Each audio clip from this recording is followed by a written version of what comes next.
Bonsoir, soyez les bienvenus dans 28 minutes. Merci de votre fidélité. Bonsoir mes amis. Bonsoir Elisabeth. L'actualité internationale, c'est les répercussions sans fin à l'échelle mondiale de l'affaire Epstein depuis la publication fin janvier par le ministère américain de la Justice de millions de documents France, Royaume-Uni, Norvège. La déflagration touche le continent européen et ce n'est que le début, constate notre ministre des Affaires étrangères. Cette fuite de mails par centaines de milliers et par millions est effarante. Et elle soulève des soupçons très sérieux de tentatives d'influence et peut-être d'interférence avec la vie politique de pays européens et peut-être même la vie politique française. Quelles peuvent être les conséquences de cette affaire? Une accélération des théories du complot et de la défiance envers les élites, un poison peut-être pour la démocratie. On en débattra ce soir avant de vous retrouver en fin d'émission, Marie Bonisseau et Xavier Maudieu. Et vous allez... Patinage. C'est ça. Laurence Fournier, Baudry, Guillaume Cizeron, médaille d'or. Elisabeth, c'est du patinage artistique aux Jeux Olympiques d'hiver à Milan. Programme libre de danse sur glace. Elisabeth, ils sont auréolés de gloire. Je vous ai trouvé une sainte qui patine. Une sainte? Ouais, sur glace. Fou ça. Et vous, Marie? On va à New York, un lieu mythique de la mémoire queer a perdu son drapeau arc-en-ciel qui ne plaît pas à la Maison Blanche. Quelle surprise. À tout à l'heure, mes amis. Et pour commencer, nous recevons le grand dessinateur Johan Sfar qui publie le dernier volet de sa trilogie entamée après le 7 octobre 2023. Volet intitulé Terre de sang, un maelstrom, un livre torrentiel, reportage, enquête, dérive à Tel Aviv et en Cisjordanie occupée, saturé de couleurs et de témoignages, hanté par une question, la paix maintenant ou jamais. On le retrouve tout de suite.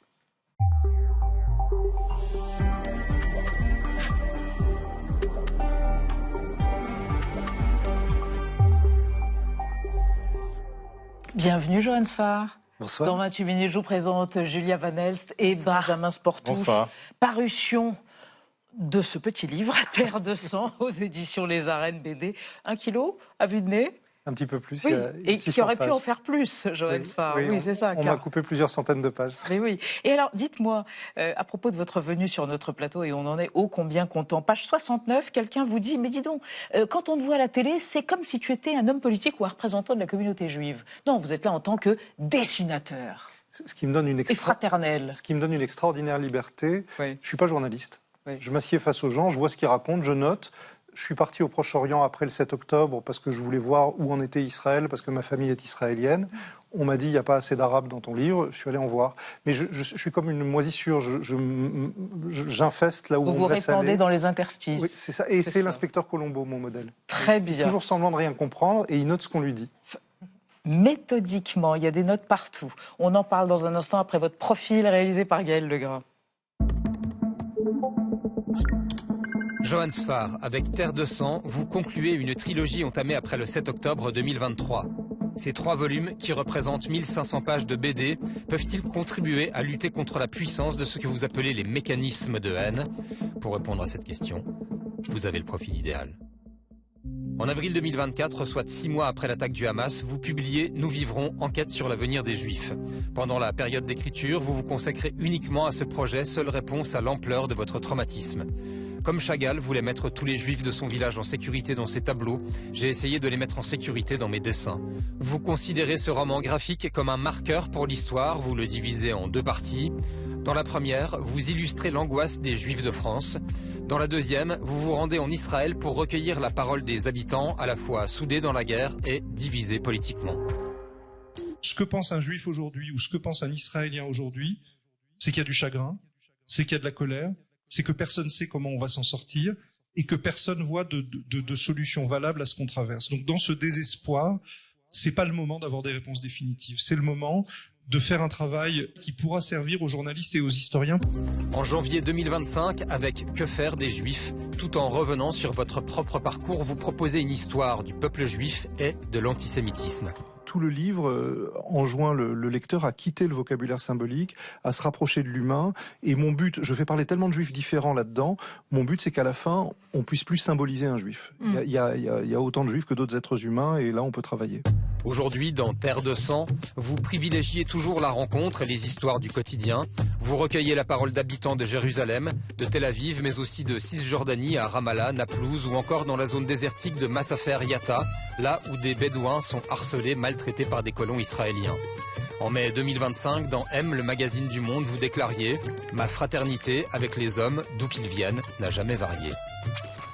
Oui, et d'ailleurs, que faites-vous dans la vie? Vous répondez à votre propre question, je me cherche des frères. Et vous les cherchez partout, ces frères. Dans la diaspora, chez les juifs israéliens, mais aussi chez les arabes israéliens, partout. Oui, il me semble que dès qu'on a affaire aux individus, on peut s'en sortir. On m'a fait le reproche très juste de ne pas connaître le monde palestinien. Alors, comme j'écris des fictions en Israël, je parlais des scénaristes palestiniens que je connais, mais ça ne suffit pas. Donc là, je suis vraiment allé dans ces villes et j'ai vu que des types qui ressemblaient à mon père. Mon père était un juif d'Algérie, et il ressemble aux deux.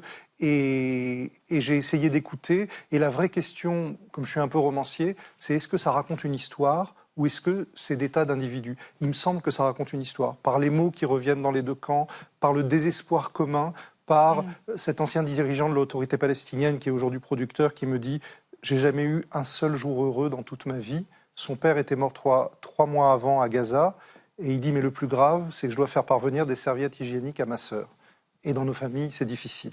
C'est infime, mais c'est le déclencheur.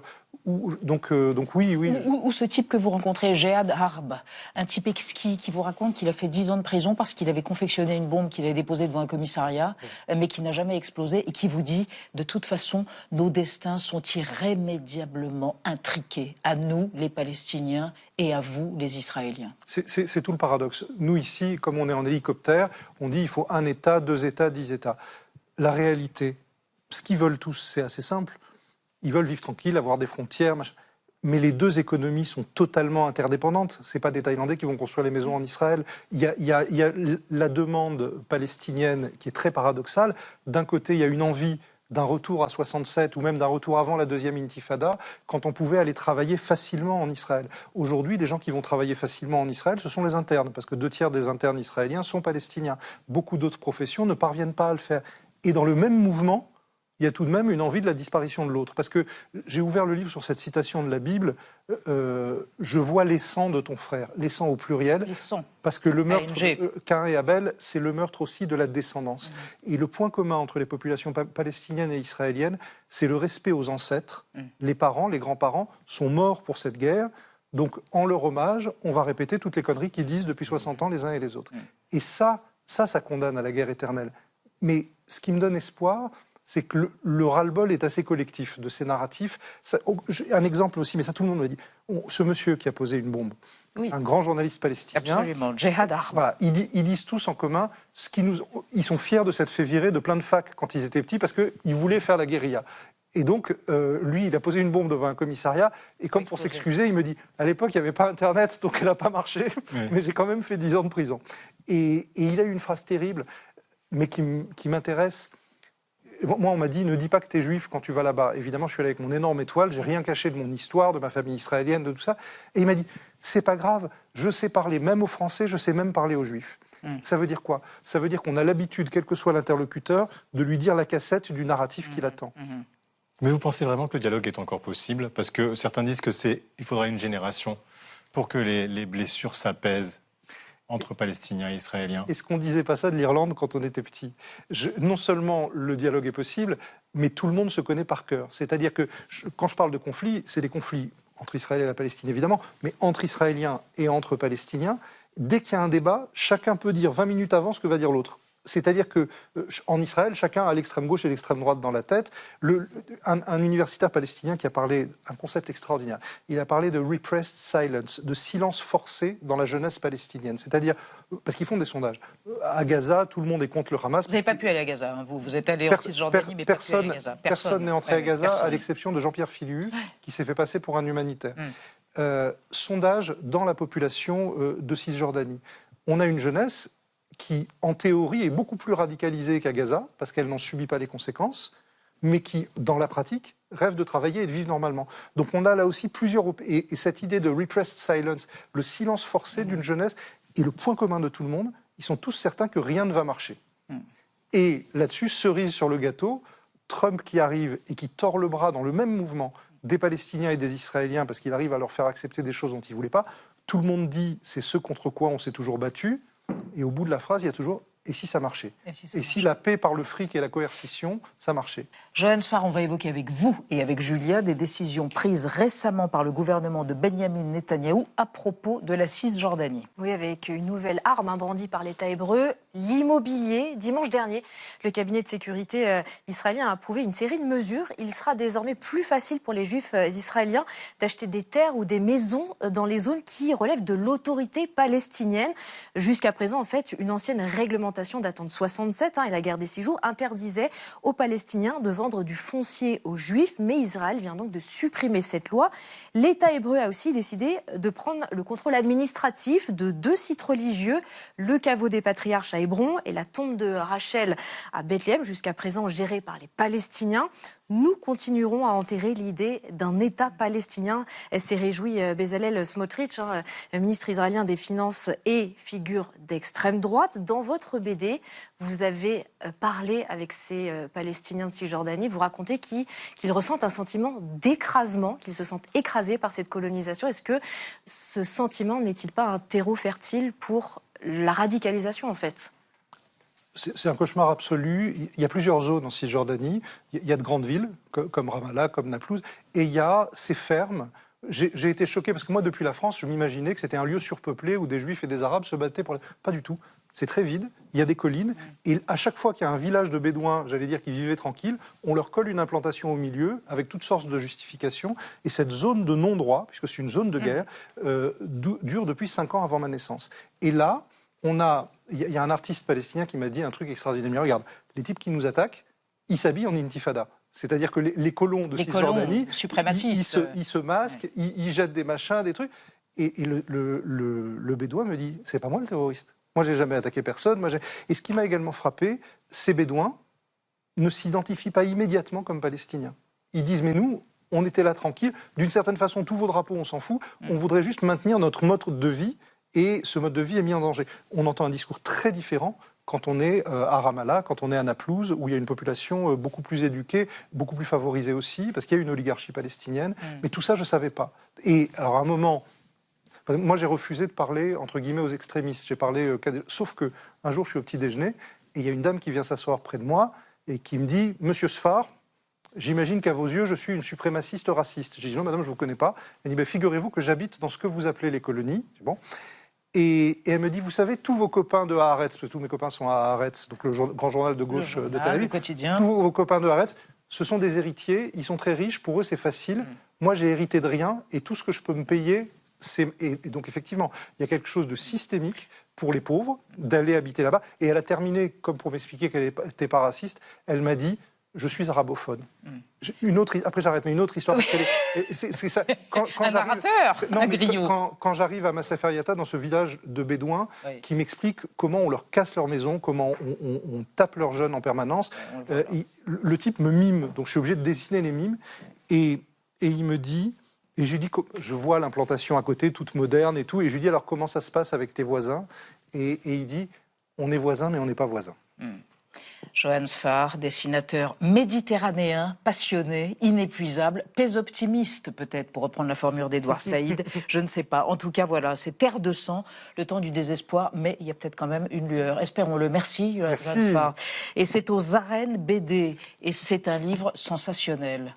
Nourrissant. Merci infiniment. On va passer à notre débat sur les conséquences de l'affaire Epstein sur nos démocraties européennes. Restez encore 2 secondes avec nous. La déflagration nourrit les thèses complotistes et la défiance envers les élites. L'affaire Epstein représente-t-elle un lent poison pour la démocratie ? Débat après la mise au point de Sandrine Le Calvez.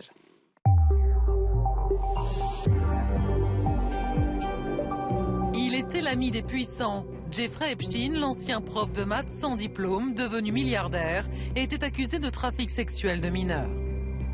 Mr. Epstein, how long have you been sexually attracted to underage minor females? Are you kidding?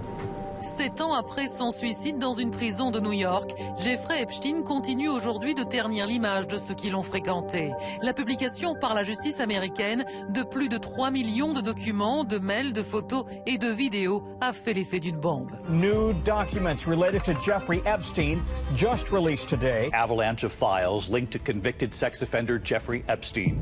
L'onde de choc est planétaire. Aux États-Unis, Bill Clinton et son épouse seront bientôt entendus par le Congrès. En Norvège, la future reine a dû s'expliquer sur son amitié avec un prédateur sexuel. En Grande-Bretagne, la presse fait sa une sur Andrew, prince déchu, tandis que le Premier ministre britannique a dû s'excuser d'avoir nommé un proche de Jeffrey Epstein ambassadeur aux USA.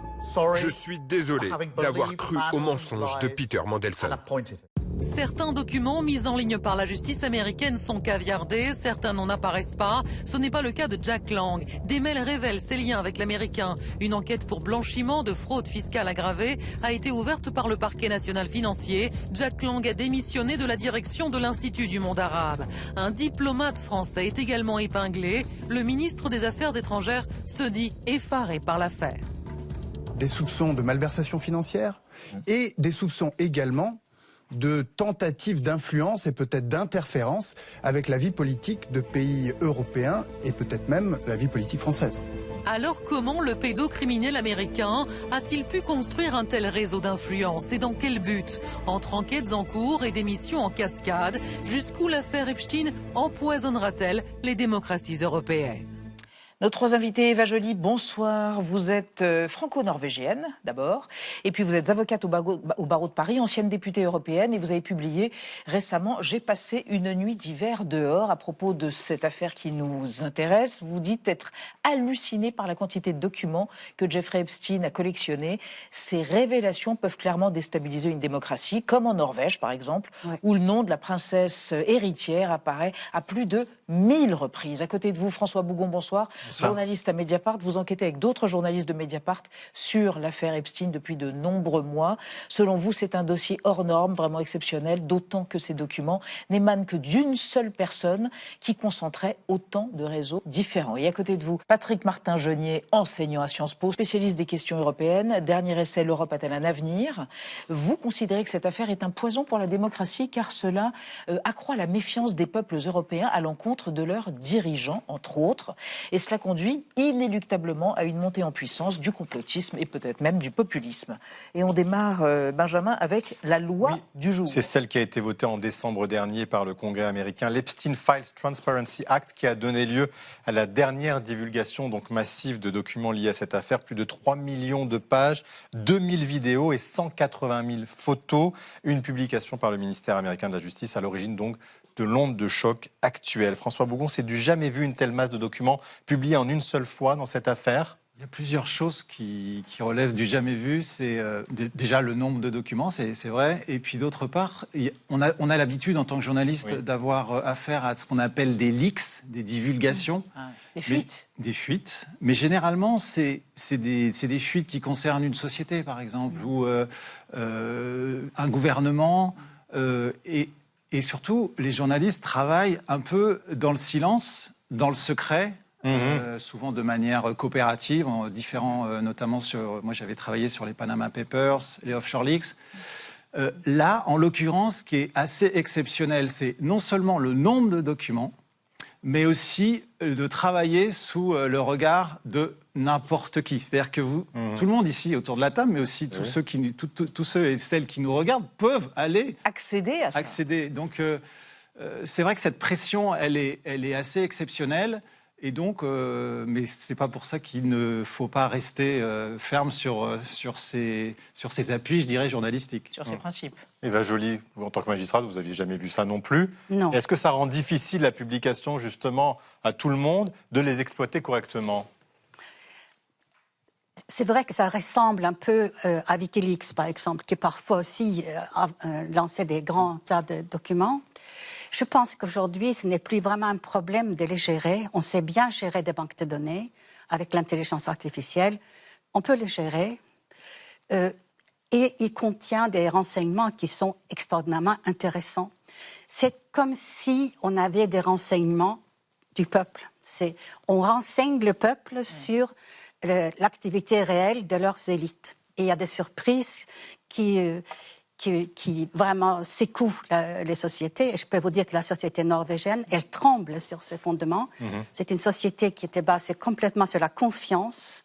Et ils découvrent que cette confiance elle était mal placée et que l'élite norvégienne n'a pas respecté les règles, s'est bien servie et sans contrôle. Et donc, il faut créer de nouvelles institutions maintenant de contrôle. C'est fini la période d'autocontrôle.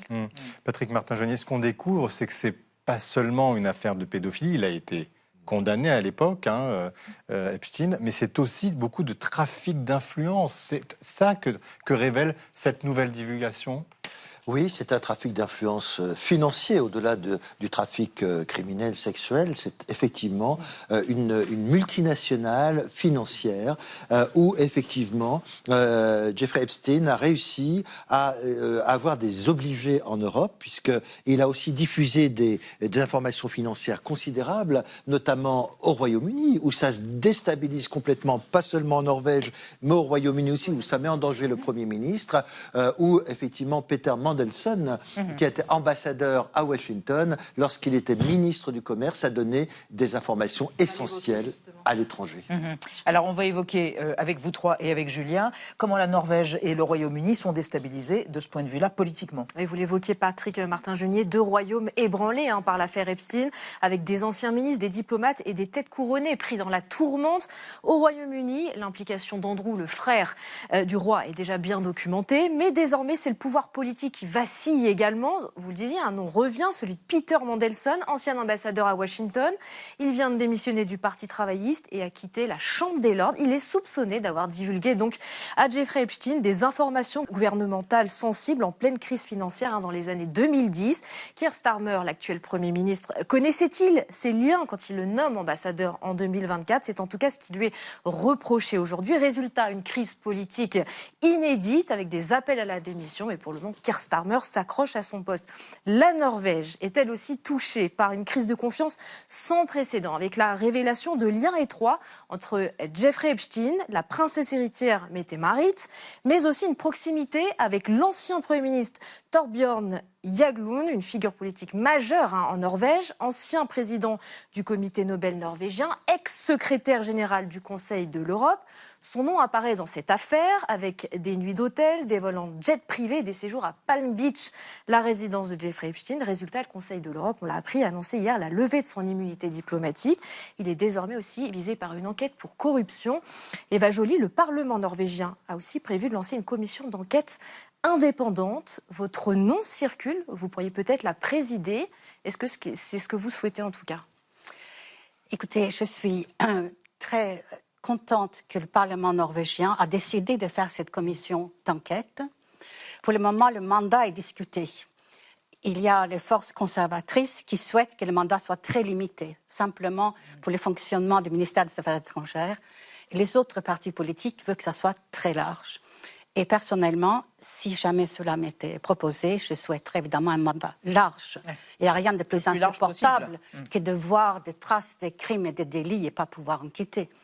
Donc, c'est vrai que c'est un vrai enjeu, mais c'est vrai aussi que ce n'est pas encore décidé. Des perquisitions aussi ont été menées dans les résidences de Peter Mandelson, Thorbjørn Jagland en Norvège. On voit que dans ces 2 pays, la justice va vite. Particulièrement. Oui, il y a une enquête pénale en cours, donc pour corruption aggravée. Les perquisitions ont eu lieu aujourd'hui chez Jagland. Ils ont eu lieu il y a quelques jours chez Mona Juul, notre diplomate vedette femme de Terje Rød-Larsen, qui était le négociateur des accords d'Oslo. Et on découvre qu'ils ont acquis un appartement de 330 mètres carrés à moitié prix par un chantage exercé par Epstein sur l'armateur. Il a dit que si vous ne vendez pas cet appartement aux époux comme je le veux, au prix que je veux, je bloque vos bateaux au Moyen-Orient et vous ne le verrez plus. Ouais. Mais François Boucan, est-ce que la justice va ouvrir beaucoup d'enquêtes ? Pour l'instant, il n'y en a pas tant que ça. On est un peu surpris par rapport à la masse de documents. Parce que c'est compliqué de caractériser les faits ? Il faudrait peut-être préciser que dans ces documents, il y a beaucoup de documents qui ne sont pas publiés, notamment tout ce qui a rapport aux crimes sexuels. Donc déjà, là-dessus, on n'a pas accès, puisqu'ils n'ont pas été publiés. Pour quelle raison ? Pour, soi-disant, il y a des enquêtes en cours. Voilà. et puis protéger les victimes aussi. Protéger les victimes et tout ça. Donc c'est vrai que ces documents, c'est un puzzle. On a un puzzle, on assemble des pièces, mais il y a plein de pièces auxquelles on n'a pas accès. Donc déjà, je pense qu'il faut le dire, parce qu'il y a des gens qui disent oui, mais il n'y a aucune preuve de délit sexuel, etc. Mais il n'y a aucune preuve parce qu'ils ne sont pas dedans. Et d'autre part, il y a je rejoins sur l'aspect politico-financier, et c'est là où on voit, je pense, aujourd'hui, l'impact, que ce soit en France, avec Jack Lang et sa fille, que ce soit en Norvège, en Grande-Bretagne. Donc c'est plutôt sur ces aspects-là, en fait, qu'on aura des enquêtes. Sur le cœur même de l'enquête, sur le cœur même du dossier, c'est-à-dire Epstein, ses crimes sexuels, de toute façon, l'action est éteinte depuis son suicide en prison. Et puis en France... Il y a une enquête ouverte par le parquet national financier pour blanchiment aggravé de fraude fiscale. Jack Lang et Caroline Lang. Oui. Et puis l'éventuel testament dont on ne sait pas ce qu'il contient. Alors l'enquête, elle concerne la société offshore, la société offshore qui a été créée dans un paradis fiscal entre Jeffrey Epstein et Caroline Lang. Oui. Alors, oui. Vous vouliez réagir ? Oui, je voulais réagir simplement en disant il faut faire attention. Il y a un aspect judiciaire et il y a un aspect politique. Le temps judiciaire n'est pas toujours le temps du politique, on l'a vu, ça nous a été démontré. Et il y a l'aspect moral. Quand on voit que ça va extrêmement rapidement, il va y avoir cette commission d'enquête en Norvège, mais au Royaume-Uni, on n'a attendu que quelques jours avant d'aller perquisitionner chez Peter Mandelson dans ses 2 appartements. Et donc, on voit que ça va extrêmement rapidement. Et donc, je crois que le politique, on a bien vu, ne peut pas faire autrement de tergiverser. Il faut réagir extrêmement rapidement. Pourquoi ? Ça ébranle les pouvoirs politiques. Même le Premier ministre Keir Starmer pourrait démissionner dans la foulée. Donc il faut faire extrêmement attention. Et donc il y aura le temps judiciaire. Mais évidemment, peut-être que ces affaires sont tellement anciennes, il peut y avoir prescription sur certaines d'entre elles. Ça ne veut pas dire qu'on ne doit pas réagir sur le plan politique et sur le plan moral. Parce que voilà, toutes ces personnes, indépendamment du principe de présomption d'innocence, on en parlait avant l'émission, bien évidemment qu'on ne peut pas attendre des années avant qu'il y ait des conséquences. Pourquoi ? Parce que ça peut faire monter les extrêmes en Europe. On va y revenir. Oui, justement, cette affaire, elle nourrit des suspicions de toutes sortes, notamment complotistes, jusqu'au plus haut sommet des États. Écoutez Donald Tusk, le Premier ministre polonais. Jest bardzo prawdopodobne, że była to przygotowana operacja rosyjskiego KGB. Ten tak zwany honey trap, słodka przynęta, pułapka zastawiona na elity świata zachodniego, głównie Stanów Zjednoczonych. François Bougon, qu'est-ce qu'on peut donner comme crédibilité à une piste russe ? Pour l'instant, aucune. C'est que des spéculations, en fait. En tout cas, moi, en tant que journaliste, travaillant sur ce dossier, pour l'instant, je n'ai aucune...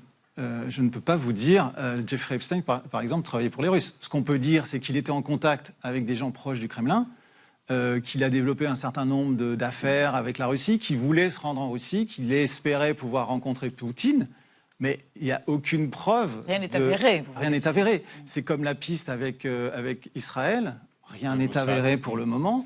Donc en fait, je pense qu'il faut, en tant que journaliste, je pense qu'il faut rester quand même extrêmement prudent, avancer avec des éléments factuels dont on dispose, et ne pas justement tomber dans des suppositions ou des allégations. Oui. Vous voulez réagir, Eva Joly ? Une idée, je crois, importante. Même si les faits sont anciens, il y a beaucoup de recel, beaucoup de blanchiment qui ne se prescrivent pas. Donc l'action publique pourra toujours s'exercer pour tous les biens obtenus illégalement. Et l'Europe a fait des énormes progrès en matière de saisie de biens. Donc on peut aussi penser que s'il y a des procédures, les biens seront saisis. Oui, mais c'est-à-dire que quand on voit quand même tout cela, c'est sexe, argent, pouvoir, Patrick Martin-Genier, on se dit que c'est le cocktail idéal, encore une fois, pour les thèses complotistes et conspirationnistes. Oui, tout à fait. Vous savez, depuis quelques années, avec le Trumpisme, la base MAGA, Make America Great Again, évidemment que le complotisme s'est développé. En fait, le complotisme s'est considérablement développé depuis la crise de Covid. Rappelez-vous, le vaccin ne servait à rien, on mourait à cause du vaccin, avec le ministre de la Santé Kennedy de Trump. Et voilà. Et donc, également, effectivement, le fait de dire que on protège l'élite, le fait de protéger l'élite, c'est ce qu'on dit. Donc ça renforce les thèses complotistes et ça renforce qui, naturellement ? Eh bien, les extrêmes. Et quand on parle des extrêmes, c'est essentiellement, naturellement, l'extrême droite qui monte aujourd'hui. Regardez ce qui se passe en Allemagne. Il y a 2 jours, on voyait que l'AfD, le parti d'extrême droite allemand, était à 40% en Saxe-Anhalt, dans une des régions où il y aura des élections. Donc tout ça renforce l'extrême droite qui finalement diffuse cette méfiance des élites politiques, des élites économiques et même des élites culturelles. Des élites décadentes. Une élite décadente de l'Occident. Oui. Moi, je pense qu'une des réponses, c'est effectivement les enquêtes et les sanctions. Montrer au peuple qu'il n'y a pas de différence, qu'on sait en France juger les anciens précédents comme n'importe qui. Oui. Non mais François Bougon, sur un plan géopolitique tout de même, c'est vrai que les Russes parlent de décadence occidentale, ça se semble dire du pain béni dans leur propagande actuelle. C'est pour ça qu'on s'interroge sur des liens complotistes. Oui, après, moi je rejoins Eva Joly. Moi j'ai un peu de mal, presque de malaise vis-à-vis de ce discours qui consiste à dire ça nourrit le complotisme. Moi, ce qui nourrit le complotisme, c'est l'absence de justice vis-à-vis de dizaines et de dizaines de victimes de Jeffrey Epstein. Et moi, je pense qu'il faut d'abord, renverser les termes du débat. C'est-à-dire, quelle est cette affaire ? Cette affaire, c'est avant tout une affaire de crime sexuel, de pédocriminalité. Et tant qu'on n'aura pas, dans la mesure du possible, puisque l'instigateur de ces crimes, il est mort, mais tant qu'on n'aura pas fait le plus possible la lumière, bien sûr que ces théories complotistes seront nourries. Mais c'est la responsabilité des démocraties occidentales de répondre à cette demande de justice et de transparence. Oui, parce qu'on a l'impression que l'élite s'autoprotège, en quelque sorte. Mais le fait de dire que ça nourrit le complotisme quand même, pourquoi ? Parce que parmi la population, parmi les peuples européens, on a la sensation, à tort ou à raison, que l'élite s'autoprotège. Je crois que vous vouliez revenir sur le testament de Jeffrey Epstein qui avantagerait la famille Lang, ou en tout cas la fille de Jack Lang. Oui, disons que dans mon univers à moi, dans les enquêtes que j'ai conduites, je ne crois pas que les milliardaires donnent des millions gratuitement. Je ne pense pas qu'ils sont des généreux par donateurs. philanthropie Je pense que c'est des paiements pour des services rendus et que le rôle de l'enquêteur est de trouver pour quel service, pourquoi est-ce qu'il a fait ces dons-là. C'est une façon de blanchir, exactement comme des faux prêts. On a souvent rencontré des faux prêts dans des enquêtes, on justifie qu'on a des ressources. Vous voyez, j'ai un contrat de prêt, et là, j'ai des ressources, j'ai un héritage. C'est le même mécanisme.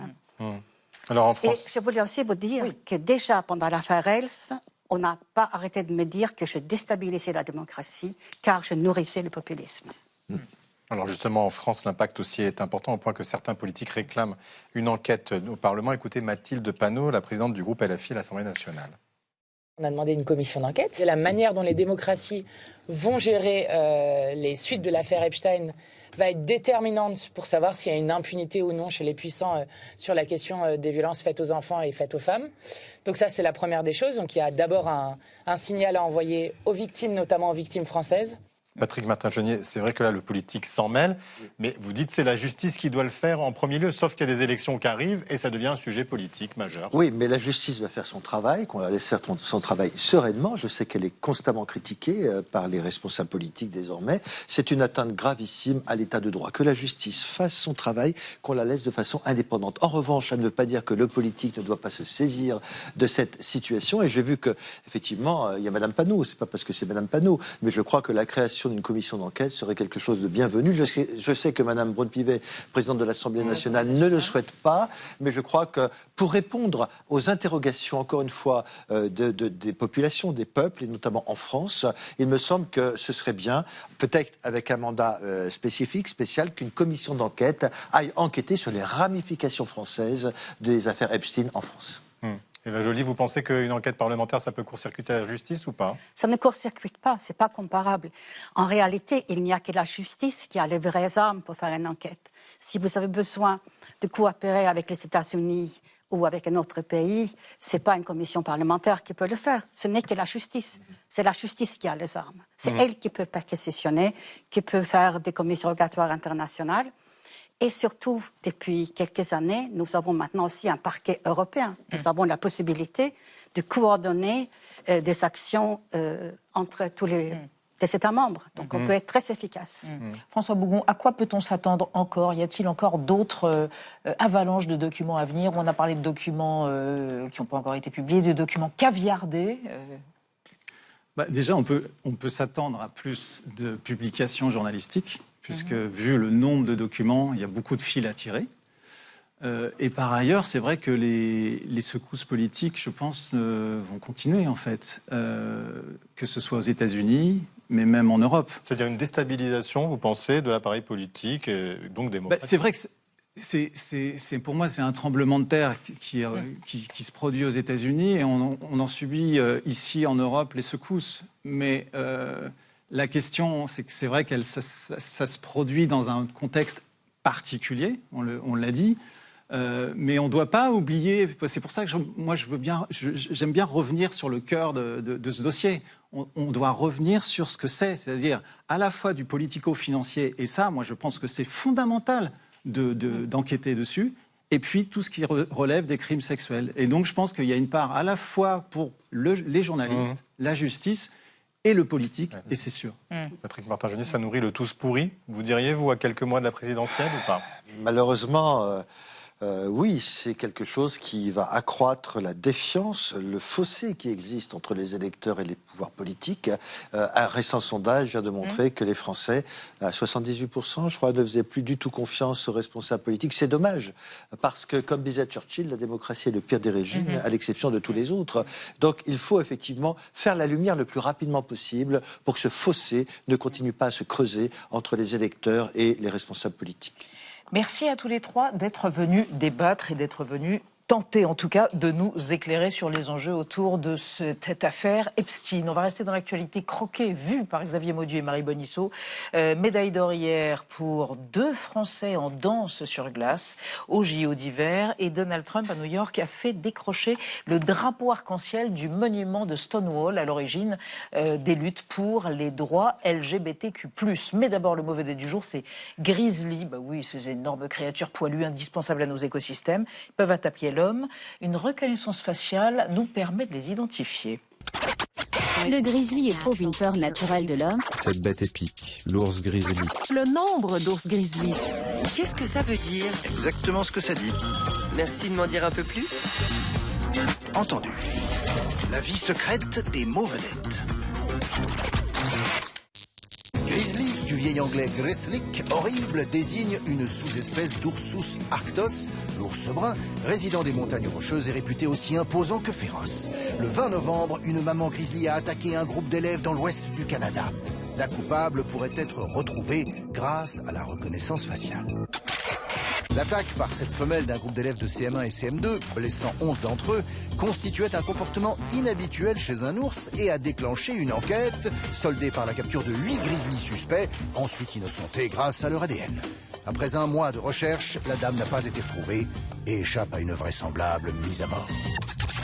La cohabitation grizzly-humain est généralement paisible. Les attaques d'Ursus horribilis sur des personnes sont rares. Environ 1 visiteur sur 2 millions dans les parcs nationaux, 44 par an dans le monde. Mais souvent radical, 14% en meurent. Le grizzly de 300 kg charge habituellement sur ses 4 pattes et peut courir à 55 km/h. Taillot. La plus célèbre attaque de grizzly a eu lieu le 12 août 1967 dans le Montana. 2 jeunes filles de 19 ans ont été tuées, l'une déchiquetée, l'autre dévorée, à 2 endroits différents du parc national de Glacier par 2 ours différents, sur une population de 100 individus à l'époque. Les gardes forestiers avaient flingué une bonne partie des ours alentours. Grâce à la technologie de reconnaissance faciale Bear ID, qui utilise le deep learning pour différencier les visages d'ours sur les images issues de pièges photographiques, ils pourront être identifiés, comptés, suivis et mieux compris. En cas de déraillage d'un seul individu, plus besoin de pratiquer un génocide. En résumé, touchez pas au grizzly.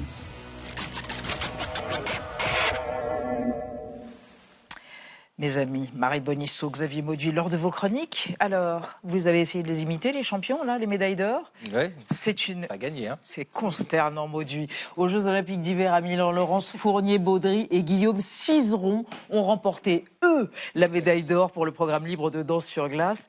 Et vous allez donc nous glisser une petite historiette. Oui, qui nous conduit au XIVe siècle, Élisabeth, où, comme il se doit, l'hiver est rude en Hollande. C'est l'hiver 1395-1396, avec des cours d'eau gelés, des canaux gelés. C'est le cas à Schiedam, c'est une petite ville du côté de Rotterdam.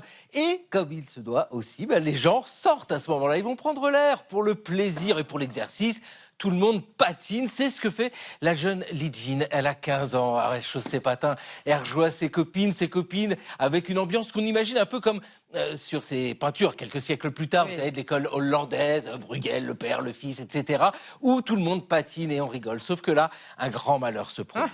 Litvine glisse, elle tombe mal, elle se brise les côtes, elle est ramenée chez elle et elle demeure alitée, allongée, mais cela durant tout le reste de sa vie, c'est-à-dire durant 38 ans. Et durant ces longues périodes d'immobilité, elle embrasse la religion. Elle l'embrasse, mais avec une intensité. Ce ne sont pas de simples bisous. Disons qu'elle lui roule des patins. Et ben voilà, on y est. Et c'est une expérience intense. Intense.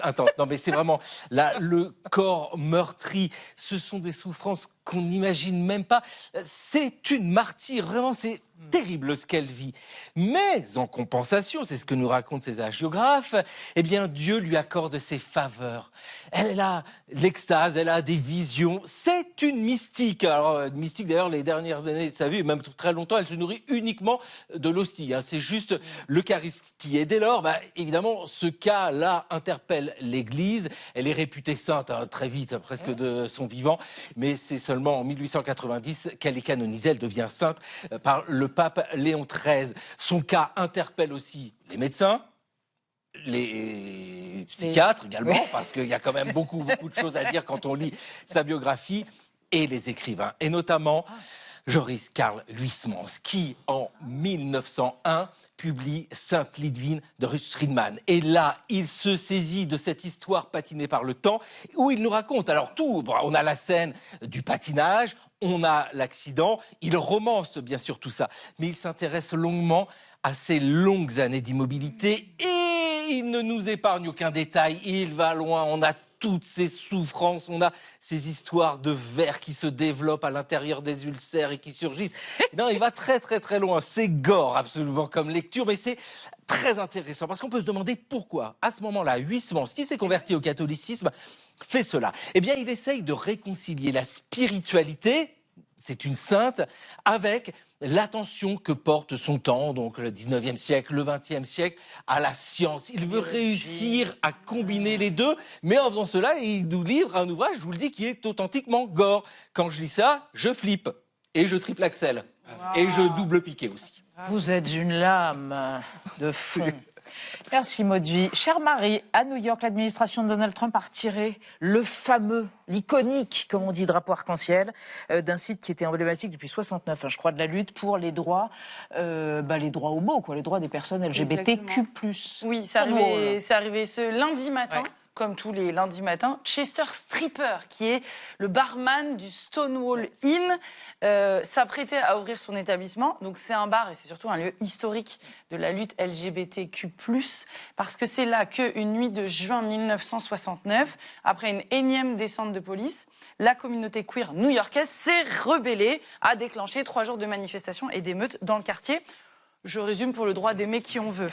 Sous la présidence de Barack Obama, ce bar, le Stonewall, plus le petit parc qui est devant, plus les quelques rues alentours, sont devenus une zone classée historique qui fait donc maintenant partie du prestigieux réseau des parcs nationaux américains. S'il y a un endroit où il est pertinent de voir flotter le symbole du drapeau arc-en-ciel, c'est à Stonewall. Et bien lundi matin, surprise, Chester Stripper, notre barman, il s'est retourné, il a regardé, il a vu un mât vide. Plus de drapeaux, sans prévenir, l'administration des parcs nationaux avait appliqué une toute nouvelle directive de la Maison-Blanche qui dit que sur les sites du réseau des parcs nationaux, on ne peut plus hisser que le drapeau américain. Voilà, sauf exception, mais il faut demander l'autorisation. Alors cette suppression, il faut le dire, et je vais le documenter avec des photos, elle s'inscrit dans un large mouvement qui a littéralement transformé l'administration des parcs nationaux en gigantesque éponge, en giant sponge, la traduction est de moi, ça s'entend, qui efface méthodiquement l'histoire américaine, en tout cas celle qui dénigre les Américains et qui promeut une idéologie corrosive, ce sont les mots de Donald Trump, ce qui donne, regardez, un festival de panneaux vides dans tous les États-Unis, parce que, paradoxe, quand on efface, ça se voit. Vous voyez, par exemple, ça c'est les murs à Philadelphie de la President House. Le mois dernier, on a dégagé les panneaux qui racontait la vie des esclaves de George Washington. Parce que ces panneaux, ils soulignaient le paradoxe qu'il y a chez George Washington à se battre pour la liberté des États-Unis et à posséder des humains dans sa maison. Et donc, on a enlevé ces panneaux. À la place, il y a du vide. Et les militants de l'histoire afro-américaine, dans la hâte, ont rajouté des petits post-it, vous voyez, qui disent apprenez toute l'histoire. Learn all history. Si vous allez aussi voir, on a l'impression que ça n'a rien à voir, mais les splendides séquoias géants californiens, et bah pareil, vous pouvez tomber sur un panneau vide en plein milieu d'un parc national, le Muir Woods. On a retiré l'explication qui disait que ces arbres géants, ils stockent des gaz à effet de serre, c'est là que vous voyez arriver le problème, parce que ces gaz à effet de serre, ils sont produits par la combustion des énergies fossiles et que ces énergies fossiles... Drill, baby, drill. Voilà, exactement. Trump les supporte avec ferveur, car elle dit que le réchauffement climatique est un canular, etc. Dernier exemple, dans les filatures de Lowell, dans le Massachusetts, on a carrément éteint les films explicatifs qui racontaient les conditions de travail cauchemardesques des ouvriers et des ouvrières du début du 19e. Pourquoi ? Parce que là, ça donne une mauvaise image de l'âge d'or américain, qui est une période chérie par Donald Trump. À force de voir toute cette histoire américaine disparaître, j'ai un mot qui m'est venu, c'était cancel. Elle est peut-être là, la vraie cancel culture qui fait des dégâts. Mais vous avez mis dans le mille, Marie. Merci à tous. Merci, chers artésiens. Demain à 20h05, c'est Renaud Dely et le club. On se retrouve lundi. Tchuss.